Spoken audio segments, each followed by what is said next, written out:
தீரா தமிழ் நேயர்களுக்கு வணக்கம். இந்த நேர்காணலின் சிறப்பு விருந்தினர் பத்திரிகையாளர் தோழர் சுமன் கவி அவர்கள். தோழர் வணக்கம். 2026 தொகுதி மறுசீரமைப்பு இது தமிழ்நாட்டுக்கும் தென் மாநிலங்களுக்கும் மிகப்பெரிய ஒரு பாதிப்பை ஏற்படுத்தும் அப்படின்னு சொல்லி அதை தடுக்கிற வகையில் இந்தியாவில் முக்கியமான எல்லா மாநில முதலமைச்சர்கள் அந்த கட்சிகளுக்கு முதலமைச்சர் அழைப்பு கொடுத்திருந்தாங்க. நேற்றைக்கு அந்த கூட்டம் நடந்திருக்கு. 24 கட்சிகள் வந்திருக்காங்க, 4 முதலமைச்சர்கள் வந்திருக்கிறாங்க. இது இந்திய ஜனநாயகத்திலிருந்து ஒரு அடுத்த ஒரு மைல்கல், கூட்டாட்சியை மேலும் வலுப்படுத்துவதற்கு உண்டான இது அப்படின்னு சொல்லிருக்காங்க. முதலமைச்சர் மு.க. ஸ்டாலின் முன்னெடுப்பு நீங்க எப்படி பாக்குறீங்க?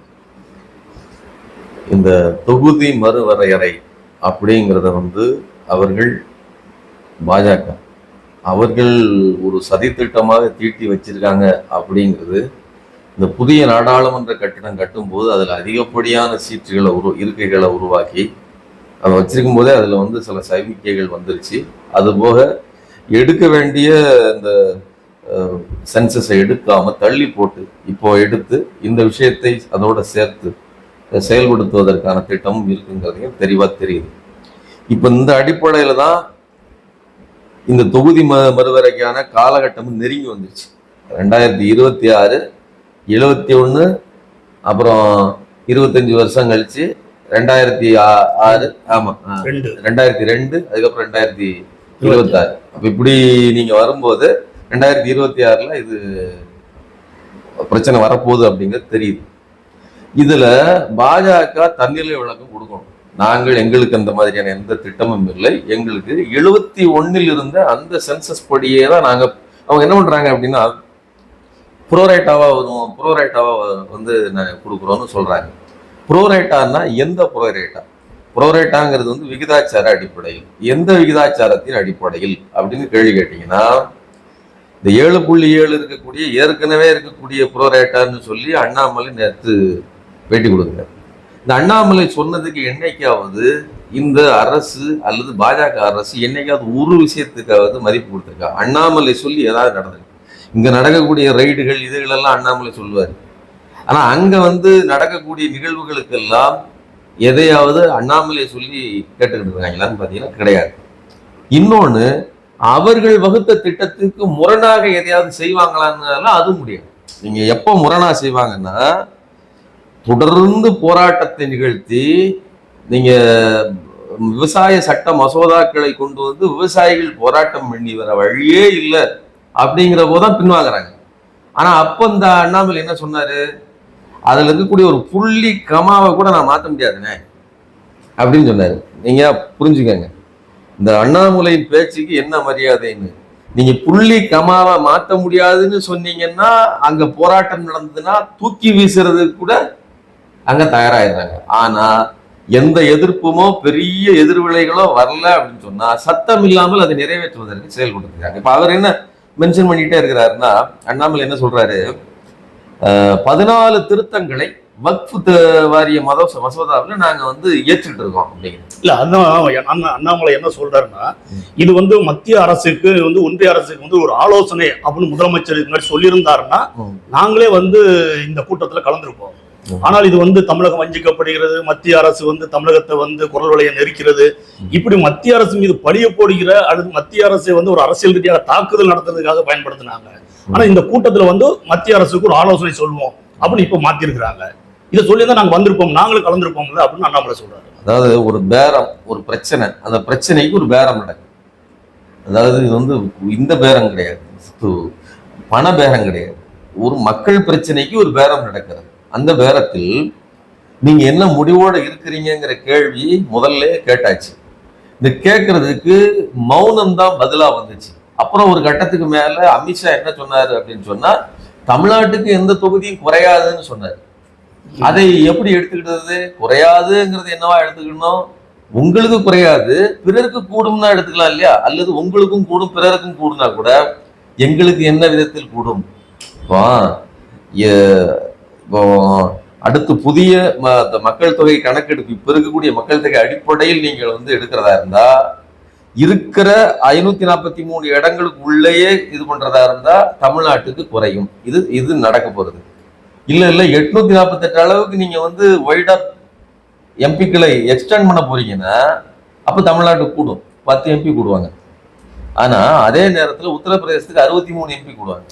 63 எத்தனை, இங்க 10 எத்தனைன்னு பாத்துக்கலாம். இதுல எனக்கு என்ன சந்தேகம்னா, இப்ப 2026 இல்லைன்னா 29 அடுத்த நாடாளுமன்ற தேர்தலுக்குள்ள அந்த தொகுதி மறுசீரமைப்பு இது பண்ணணும். இது ஒன்றிய அரசே மொழி இல்ல பண்ணா கூட இது வந்து பண்ணிதான் ஆகணும். சட்டத்துல அதுதான் இதுல இருக்கு. ஏன்னா 25 ஆண்டுகளுக்கு தான் தள்ளி வச்சுன்னா அது முடிய போகுது. இப்போ 2011 மக்கள் தொகை கணக்கெடுப்பை வந்து 2014 வெளியிடக்கூடிய சூழ்நிலை வரும்போது மோடி பிஜேபி ஆட்சி பதவியேற்று அதனால நிப்பாட்டி வச்சிருந்தாங்க. இப்போ 2011 எடுத்திருக்கணும், 2021 எடுத்திருக்கணும். 2021 எடுக்கிற பல காரணங்கள் சொன்னாங்க, கொரோனா இந்த மாதிரி. இப்போ தொகுதி மறுசீரமைப்பு கொண்டு வரணும்னா மறுபடியும் மக்கள் தொகை எடுத்ததுன்னு அடிப்படையில் கொண்டு வரணுமா? அது எப்படி கொண்டு வராங்க? இல்ல அதுதான் வேகமா எடுக்கணும். எடுத்து கொண்டு வரணுங்கிறது ஒண்ணு. இன்னொன்னு 11 எடுத்ததை வெளியிட்டுட்டு அதன்படி கொண்டு வந்தாலுமே தமிழ்நாட்டுக்கு வஞ்சனை தான் ஏற்படும். தமிழ்நாடு வஞ்சிக்கத்தான் படும். அதாவது மறுபடியும் இந்த அண்ணாமலை வந்து ரொம்ப ட்ரிக்கியா ஒரு விஷயத்த சொல்றாரு. என்ன அப்படின்னா, புரோரேட்டாவான்னு நாங்க சொல்லிட்டோம், இருக்கிற 7.7% சொல்றாரு. அப்ப இந்த 7.7% எதன் அடிப்படையில் இருக்குது? 71 எடுக்கப்பட்ட சென்சஸ் அடிப்படையில் இருக்குது. நீங்க பகிரங்கமா சொல்ல வேண்டியதான 71 எடுக்கப்பட்ட சென்சஸ் அடிப்படையில் தான் எத்தனை சீட்டுகள் கூடினாலும் கூடும் குடையும் அப்படின்னு அமித்ஷா சொல்லியிருக்க வேண்டியதானே. இப்போ அமித்ஷா எல்லாம் எல்லாத்துக்கும் சொல்லணும்னு அவசியம் கிடையாது. அதான் மறுபடியும் சொல்றாரு. இன்னொன்னு, நீங்க ரொம்ப தன்மையா ஒரு அதாவது இறைந்துங்கள், லார்ட் எங்களுக்கு இது மாதிரி செய்யுங்க லார்ட் அப்படின்னு சொல்லி அவங்க கிட்ட தன்மையா கேளுங்க. நாங்க என்ன போட மாட்டான்னா சொல்றோம், நீங்க உங்களுக்கு உரிமைன்னு பேசுறீங்க என்ன? அதுதான் நீங்க பிக் பிரதர் மென்டாலிட்டின்னு நீங்க இங்க வந்த எல்லாருமே வந்து பேசின வார்த்தை என்னன்னா, பிக் பிரதரா கூட இந்த பரவாயில்ல, பிக் பாஸ் மென்டாலிட்டிக்கு போயிட்டாரு. நீங்க இதே நபர் இதே அண்ணாமலை என்ன சொல்ற, மறுபடியும் இந்த அண்ணாமலையை வச்சுக்கிட்டு ஒரு காரியத்தை நம்ம பேசணும்னு அவசியம் இல்லை. ஆனா இந்த விஷயத்தில் அந்த நபர் பேசியது இங்க இருக்கக்கூடிய சங்கிகளுக்கு ஒரு பிரமாதமான ஒண்ணா இருக்குல்ல.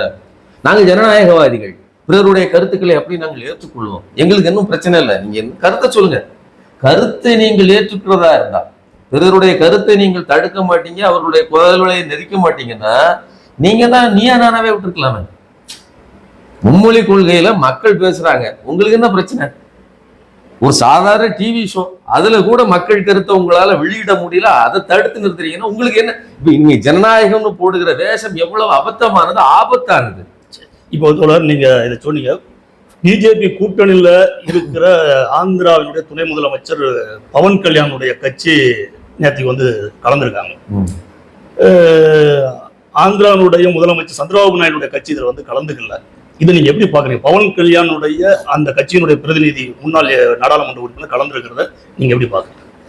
அதாவது நம்ம பாக்குறது மட்டும் இல்லாம வெளியில அரசியல் விமர்சகர்களுமே 2 விதமா அதை வந்து சொல்றாங்க. ஒரு குறுக்கீடு சொல்ல ஏன் சொல்றேன் அப்படின்னா, இந்த மும்மொழி கொள்கை வரும்போது பவன் கல்யாணம் வந்து இந்தி படம் மட்டும் உங்களுக்கு வேணுமா, அப்ப இந்தி மொழி உங்களுக்கு வேண்டாமா அப்படின்னு சொல்லி தமிழ்நாடு அரசுக்குடைய எதிர் விதமான ஒரு நிலைப்பாடு எடுத்து பேசினாரு. இன்னைக்கு அவர் கலந்துருக்கிறாரு, அதை எப்படி பாக்குறீங்க? அதாவது என்னன்னா, அவர் முழுவதுமாகவே சங்கியா சந்திரமுகியா மாறிய கங்காவை பார்க்கிற மாதிரி சங்கியா மாறிய நபரை தான் நம்ம பார்த்துட்டு இருக்கிறோம். ஆனா இன்னைக்கு ஒரு ஆள் அனுப்பியிருக்கிறாருங்கும் போது நாம பட்டவர்த்தனமா ஆஹா ஓவர் நைட்ல நாதஸ் திருந்திட்டான் அப்படிங்கிற மாதிரிலாம் வந்து நாம நம்புறதுக்கு இல்லை. ஆனா நாம இது இன்னொரு தரப்புல என்ன சொல்றாங்க அப்படின்னா, இவங்க ஒரு ஸ்பை மாதிரி அங்க என்ன நடக்குங்கிறத கண்காணிப்பதற்கு வந்தாங்க அப்படிங்கிற மாதிரி சொல்றாங்க. அப்படி வர்றதா இருந்தா இப்படி ஒரு ஆள் வந்து தான் உட்காரணும் இல்லை, அங்க ஒரு ஸ்பை இருந்தாலே போதுமானதுதான். ஏன்னா அது ஒன்றும் பெரிய. இன்னொன்று, இது மறைமுகமாக யாருக்கும் மறைச்சு நடத்தக்கூடிய ஒரு நிகழ்வு இல்லை. எத்தனை கேமரா இருக்கு, அவ்வளவு பேர் வந்தது தெரியும், என்ன நடக்குன்னு தெரியும். இது ஃபுல்லி ரெக்கார்டட் தான். அப்போ ஒருத்தர் அங்கிருந்து இங்க வந்து உட்கார்ந்துதான் அதை வந்து கவனிக்கணும்னு அவசியம் கிடையாது. அந்த அளவுக்கு தான் இது பகிரங்கமா இருக்குது. அப்போ இதை வந்து ஒரு ஸ்பை மாதிரி வந்தாரு அப்படின்னு பேசுறது எனக்கு என்னமோ அதுல ஒரு நியாயம் இருக்க மாதிரி படலை. ஆனா என்ன ஒண்ணுன்னா, ஆந்திராவுக்கு ஒரு நெருக்கடி வந்திருக்கிறது. இது நீங்க பவன் கல்யாணுக்கு ஒரு பிரச்சனை அல்லது சந்திரபாபு நாயுடுக்கு ஒரு பிரச்சனை அப்படி கிடையாது. ஆந்திர மக்களுக்கு அவர்களுக்கான பிரதிநிதித்துவம், அதுல நாம நீங்க என்ன பண்ணுனீங்கன்னு நாளைக்கு கேள்வி வந்துடக்கூடாது இல்லையா? அதுக்காக நாம எங்களுடைய கூட்டணி கட்சியில இருந்தா ஒருத்தர் போயிட்டு இருந்தாருன்னு சொல்றது கூட அனுப்பி வச்சிருக்கலாம். மற்றபடி இவர்களுக்கு இன்னும் சொல்ல போனா மும்மொழி கொள்கை விவகாரத்துல அவர்களுடைய நிலைப்பாடு மோசமானது. நாளைக்கு மாற மாட்டாருன்னு ஏதாவது உத்தரவாதம் இருக்கானே? நேத்து அதாவது கடந்த அவர் வர்றதுக்கு முன்னாடி என்னவா பேசினாரு? சீமானை விட நெஞ்சு உடைப்பாக திராவிட நாடு பற்றிலாம் பயங்கரமா விளக்கம் எடுத்திருக்கிறாரு, பேசியிருக்கிறாரு. இன்னைக்கு அப்படியே சங்கியா மாறி இருக்கிறாரு. நான் அதான் சொல்றேன், அங்க இருந்து நீங்க சங்கியா போனவங்களாம் மறுபடியும் சங்கியில இருந்து மறுபடியும் அங்க வர முடியாதா? வருவதற்கு நீங்க முடிவு பண்ணணும்னு கிடையாது, மக்கள் முடிவு பண்ணுவாங்க. மக்கள் கொதி நிலையில இங்க கொதிச்சு கொந்தளிச்சு உங்க பக்கம் வந்தாங்கன்னா ஆட்டோமேட்டிக்கா நீங்க பாஜகவை எதிர்ப்பீர்கள், அடிப்பீர்கள். அதுதான் இப்ப பாஜக வந்து ஒன்றிய அரசு மாநில கட்சிகள் வந்து ஒன்று சேர்வதை விரும்ப மாட்டாங்க. ஏன்னா அவங்க மாநிலங்களிலேயே பிஜேபி விரும்புறதில்லை, மொழிவாரி மாநிலமும் அவங்க விரும்புறதில்லை, அவங்க கொள்கைக்கு நேர் எதிரானது. இப்போ ஒன்றிய அரசினுடைய நிலைக்கு மாறாக வந்து ஒரு 7 மாநிலங்கள் ஒன்று சேர்ந்திருக்கு, 4 முதலமைச்சர்கள் சேர்ந்திருக்கிறாங்க. அப்படிங்கும்போது பிஜேபி இதை எப்படி பார்க்கும்? பிஜேபிக்கு என்ன மாதிரியான நெருக்கடியை கொடுக்கும் நீங்க நினைக்கிறீங்க? இந்த மாநிலங்களை விரும்ப மாட்டார்கள் அப்படிங்கிறதுல அதை எப்படி எந்த அளவுக்கு அது வந்து இது பண்றாங்கன்னா, சாவர்கர் தன்னுடைய புத்தகத்தில் சொல்றாரு, ஒன்றியம்ங்கிற வார்த்தையை கேட்டாலே எனக்கு எரியுது, ஒன்றியங்கிற வார்த்தையை சொல்லாரு. அப்போ இந்தியா ஒரு ஒன்றியம், ஒரு கூட்டரசு, ஒரு ஃபெடரேஷன் அப்படிங்கிறதையே ஏற்றுக்கொள்ளாத மனோநிலை தான் இந்துத்துவ கோஷ்டிகளுக்கு இருந்திருக்கு. அதோட வெளிப்பாடு தான் நீங்க சாவர்கரின் பிள்ளைகளுக்கு இருக்குது. இன்னைக்கு நீங்க ஒன்றிய அரசுன்னு வார்த்தையை சொன்னீங்க, ஒன்றியம்ங்கிற வார்த்தையை அவர்கள் ஏன் பிடிப்பதில்லை? அதே அப்ப இங்கிலீஷ்ல சொன்னா யூனியன் கவர்மெண்ட் சொன்னா ஏன் அவனுக்கு வெள்ளாலும் கொதிக்காம இருந்திருக்காங்கன்னா, அவனுக்கு ஒருவேளை ஆங்கிலம் தெரியாமல் இருந்திருக்கலாம். சரிங்களா? அவன் அந்த அளவுக்கு தான் ஹிந்தி தெரிஞ்ச சங்கியா மட்டும்தான் இருந்திருக்கான். இன்னைக்கு தமிழ்ல நாம இங்க சொல்லும் போது தமிழ்ல உள்ள சங்கிகளுக்கு பொங்குகிறது. ஸோ என்ன சொல்றோம் அப்படின்னா, அந்த வார்த்தையே பிரிவினைன்னு சொல்றாங்க. அது பிரிவினை கிடையாது, அதுதான் கூட்டணிக்கான சேர்ந்து இருக்கிறோங்கிறதுக்கான ஒரு அடையாளம் அப்படிங்கிறத நமது அந்த ஒன்றியத்தை, அதாவது ஒன்றியம்ங்கிற வார்த்தை எதில் இருக்கு? ஃபெடரேஷனை, கூட்டாட்சியை வலியுறுத்துகிறது. கூட்டாட்சி என்பது நீங்க நேற்று பேசின பினராயி விஜயன் என்ன சொல்லியிருக்கிறாரு? கூட்டாட்சி என்பது ஒரு கிஃப்ட் கிடையாது, அது ஒன்றும் பரிசு கிடையாது, அது நமது உரிமை, இட்ஸ் அவர் ரைட் அப்படின்னு சொல்லியிருக்காரு. இதைத்தான் நாம் இந்த ஒன்றியத்தில் இருக்கக்கூடிய பாஜகவுக்கும் இங்க இருக்கக்கூடிய அண்ணாமலைக்கும் மற்றும் இன்ன பிற அடிப்படைகளுக்கும் சொல்ல விரும்புகிறேன். இது என்ன மாதிரியான நெருக்கடியை வந்து பிஜேபி கொடுக்கும்? பெரிய மன நெருக்கடி, பெரிய அழுத்தம். நீங்க நல்லா யோசிச்சு பாருங்க, இந்தியா கூட்டணி அப்படிங்கிறத அது என்னவா பார்க்கப்படும்னா, அது வந்து ஒரு பொலிட்டிக்கல் நடவடிக்கை. அதாவது ஒரு தேர்தல் அரசியல்ல அந்த இடத்தை, இந்த ஆட்சியை பிடிப்பதற்கு நடந்த ஒரு போட்டி. அந்த போட்டியில சில கட்சிகள் அந்த பக்கமும் சில கட்சிகள் இந்த பக்கமும் இருந்துச்சு. தெலுங்கு தேசம் ஏன் அந்த பக்கம் போனுச்சு, பவன் கல்யாணி அந்த பக்கம் இருந்தாருன்னா அதுல லாபம் இருக்கிறது, தங்களுக்கு ஒத்து போகிறதுன்னு கூட இருந்திருக்கலாம்.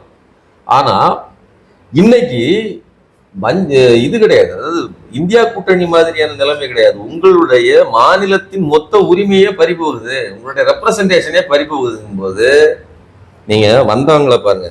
ஒடிசாவில் நிதின் பட்நாயக்குடைய கட்சியும் வந்திருக்குது, நவீன் பட்நாயக்கனுடைய கட்சியும் வந்திருக்குது, காங்கிரஸும் வந்திருக்கு.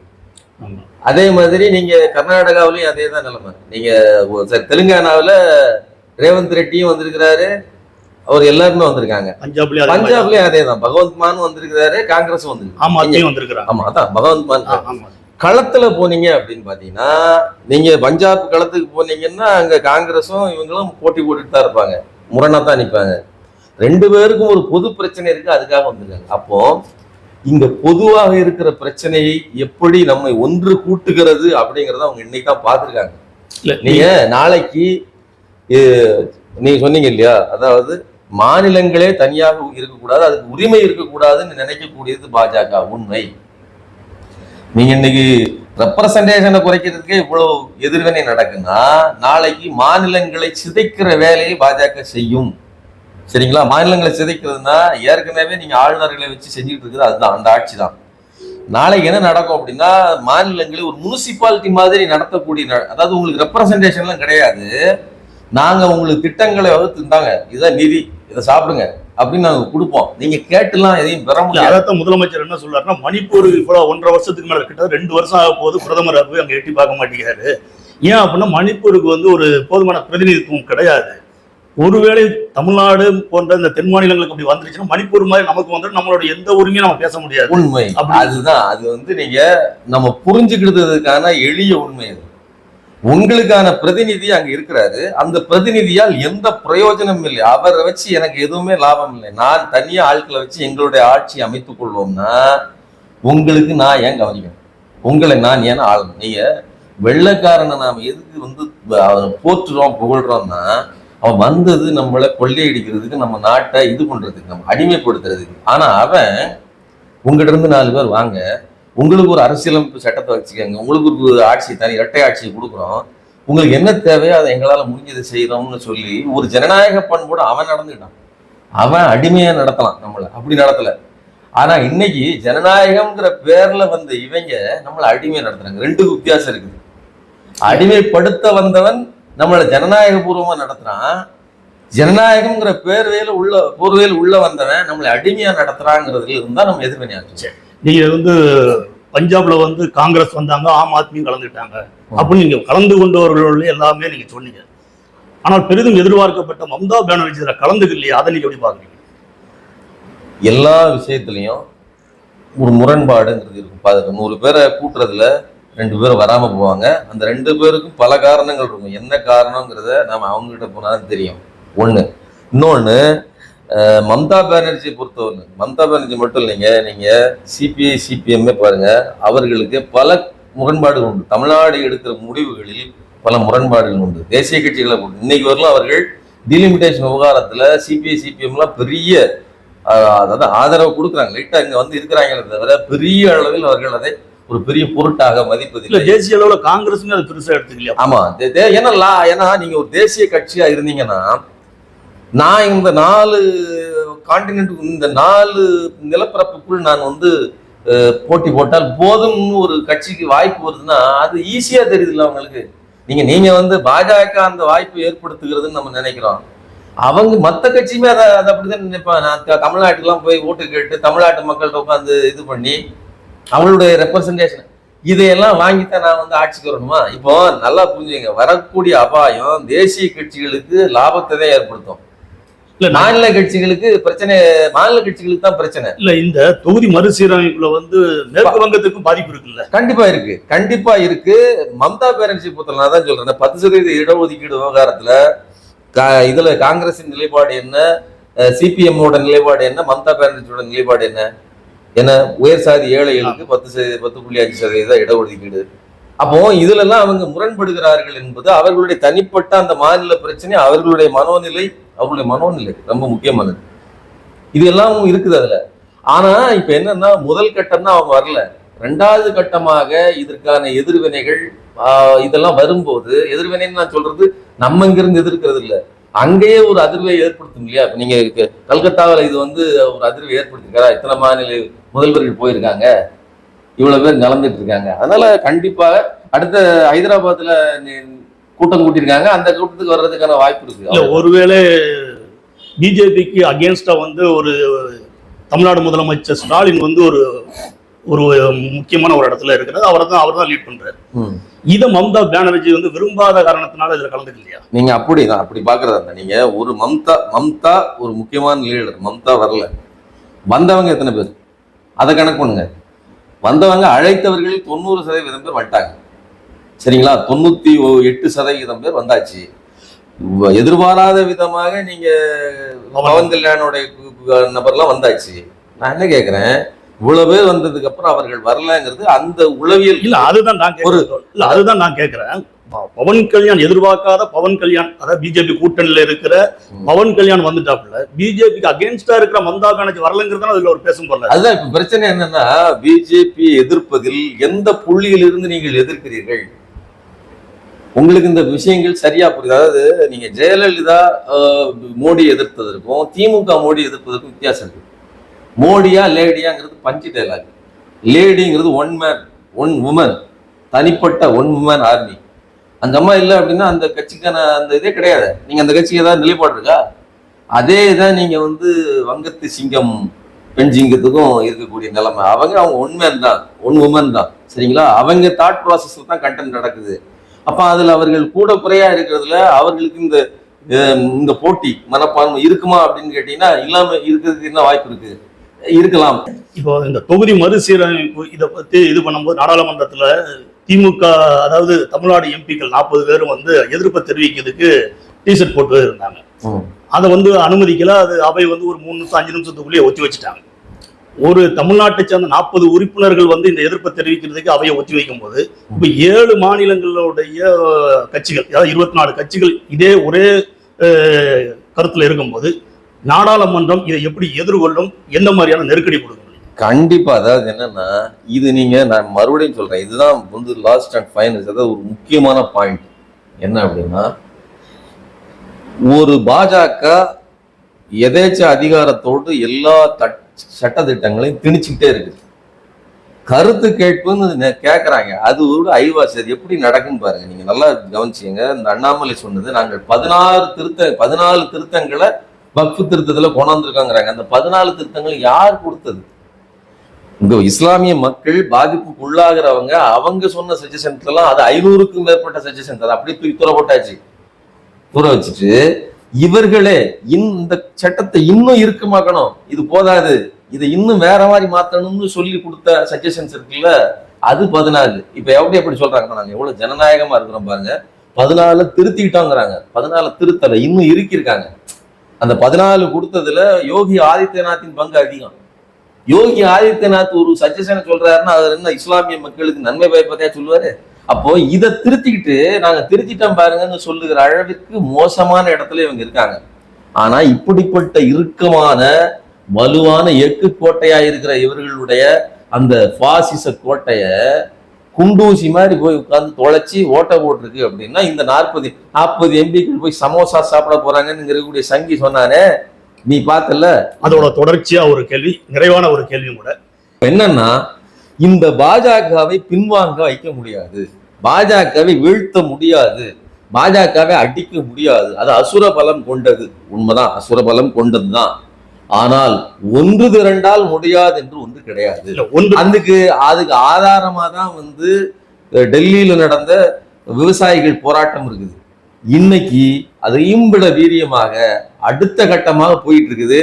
இந்த டீலிமிட்டேஷன் விவகாரத்துக்கு ஒன்று திரண்ட கட்சிகள் நாளைக்கு எல்லா விஷயத்துக்கும் இப்படி ஒன்று திரள வேண்டும், இப்படித்தான் பாஜகவை எதிர்க்க வேண்டும் ஒரு பாதையை இவர் வகுத்து கொடுத்திருக்கிறார். இல்ல, அந்த போராட்டம் வந்து பாஜக எவ்வளவு ஒரு வலிமையாக இருந்தாலும் ஒரு போராட்டத்தால் பாஜக வீழ்த்த முடியும், அவங்க நிலைப்பாட மாத்தம் வைக்க முடியும் அப்படின்னு நீங்க வந்து சொன்னீங்க. அது வந்து விவசாயிகள் போராட்டத்தை சொன்னீங்க. இப்போ நேற்று ஒரு 2 நாளைக்கு முன்னாடி அமித்ஷா என்ன சொல்லியிருக்கிறாருன்னா, தமிழ்நாடு வந்து மும்மொழி கொள்கையை வந்து எதிர்க்குது, இந்தி திணிப்பை எதிர்க்குது, கடுமையான ஒரு போராட்டத்தை தமிழ்நாடு முன்னெடுக்குது. நாடாளுமன்ற உறுப்பினர்கள் வந்து அங்க பேசுறாங்க. தமிழச்சி தங்கப்பனிலிருந்து கனிமொழியிலிருந்து வைகோ வந்து கட்டாய இந்தியை இங்க வெட்டி புதைப்போம் அப்படின்னு அங்க போய் சொல்றேன். நேற்றைக்கு அமித்ஷா என்ன சொல்லியிருக்கிறாரு அப்படின்னா, வர்ற டிசம்பர்ல இருந்து அந்தந்த மாநிலங்களுக்கு தாய்மொழியில தான் நாங்கள் கடிதம் அனுப்புவோம் அப்படின்னு சொல்லியிருக்காரு. நீ போராட்டத்தை வந்து விவசாயிகள் போராட்டம் சொன்னீங்க, நேற்று அப்படி சொல்லியிருக்காரு. இது வந்து தமிழ்நாட்டுக்கு கிடைத்த வெற்றின்னு பாக்குறீங்களா, இல்ல பிஜேபி வந்து மோடி எங்க போனாலும் தமிழை பத்தி பேசுறாரு அதனால அவங்களுடைய இதை கொண்டு வர்றாங்க அப்படின்னு நினைக்கிறீங்களா? அதாவது அவர்கள் நம்மை வீழ்த்துவதற்கு கண்ணும் கருத்துமாக கண்கொத்தி பாம்பாக காத்திருக்கிறார்கள். எதிர்த்து போராடுகிற பட்சத்தில் அதற்கான எதிர்வினைகள் நடக்குது, அதுல மாற்று கருத்து இல்லை. தமிழ்நாடு இவ்வளவு அடிச்சதன் விளைவு தமிழ்நாட்டுக்கு கிடைத்த வெகுமதின்னு இதை எடுத்துக்கிறோம். ஆனா வெரி குட்ரா மச்சான் அப்படின்னு நம்மளை நாமளே தட்டி கொடுத்து கொள்வதற்கு இங்க ஒண்ணுமே இல்லை. அவன் இதை விட வேற ஏதோ ஒரு பயங்கரமான திட்டத்தோட தான் வாரான் அப்படின்னு இப்ப நம்ம அங்க அவர்கள் பின்வாங்குகிறார்கள் அப்படிங்கிற நினைப்போடு நாம வந்து ரொம்ப சரி நம்ம வேலை முடிஞ்சிச்சு அப்படின்னு நினைக்கிற இடத்தில் இன்னைக்கு பாஜக நம்மை வைத்திருக்கவில்லை. ஒவ்வொரு நிமிஷமும் நீங்க வந்து தூங்கிடக்கூடாது, உங்க விரல்ல வெட்டி உப்பை தடவிட்டு உட்கார்ந்து அவனுக்கு காவல் காக்கணும், அவனுடைய நடவடிக்கைகளை நீங்க பார்க்கணும். இதான் என்னுடைய ரொம்ப விரிவாக ஒவ்வொரு கேள்விக்கும் பதிலை சொன்னீங்க. உங்க நேரத்துக்கும் கருத்து பகிர்வுக்கும் நன்றி.